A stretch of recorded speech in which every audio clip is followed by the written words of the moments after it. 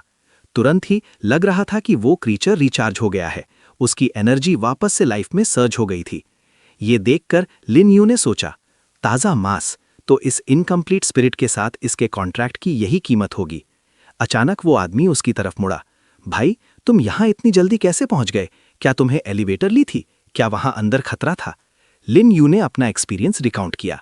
Elevator में एक छोटा घोस्ट है जो एक नेदर कॉइन मांगता है, पर अगर तुम पे भी कर दो तो भी वो अटैक करने के लिए कोई ना कोई एक्सक्यूज निकाल ही लेगा, पर वो कुछ ज्यादा स्ट्रांग नहीं है। तुम्हारा सीढ़ियों से आते वक्त किससे सामना हुआ? ब्लेड की आवाज थोड़ी सीरियस और ग्रिम हो गई। स्टेयरवेल एक अनगवर्नड एरिया है। जिन स्पिरिट्स के पास से मैं गुजरा उनके अकॉर्डिंग ये एक लॉलेस जोन है। इसे 6 रेट्स और एक डीमन कंट्रोल करते हैं। उसने आगे एक्सप्लेन किया कि वो रास्ता ब्लॉक कर देते हैं ताकि अपनी मेडिसिन के लिए पैसे एक्सटॉर्ट कर सके। कुछ स्टेयरवेल्स में उन्होंने ट्रैप्स भी सेट कर रखे हैं। ये वाकई में किसी नाइटमेयर जैसा है। बात करते हुए ब्लेड ने आखिरकार पूरी तरह से फ्लोर पर कदम रख लिया। उसने सोचते हुए ऊपर देखा। ऐसा लगता है कि इन इक्विनॉक्स अपार्टमेंट्स में गुजारा करने के लिए हर चीज के लिए नेदर कॉइन्स की जरूरत पड़ती है। लिन यू ने इस बात को कंफर्म किया। बिल्कुल, मैं अभी वहां पेमेंट सेंटर पर ही था।